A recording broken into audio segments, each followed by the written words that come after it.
En fait, on peut déposer énormément de choses dans notre composteur.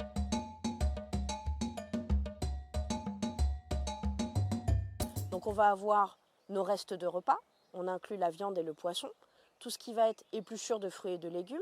On peut aussi avoir des fruits et légumes qui sont abîmés, tout ce qui va être coquilles. Donc on a les coquilles de noix, les coquilles d'œufs. À cela, vous pouvez ajouter tout ce qui va être marc de café et déchets de jardin. Alors là, c'est du broyat de bois et je vais venir le déposer à l'intérieur de mon composteur, aux quatre coins aussi de mon compost.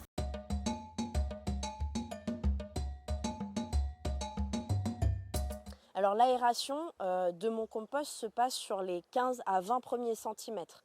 On a besoin en fait de mélanger les matières qui sont juste déposées avec les matières qui sont déjà en cours de décomposition. En fait, on va créer des puits d'aération dans notre compost.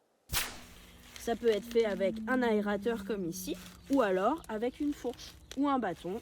Voilà.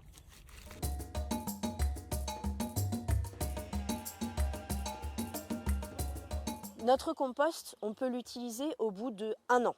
Il est utilisable pour rempoter nos plantes, plantes tomates, etc.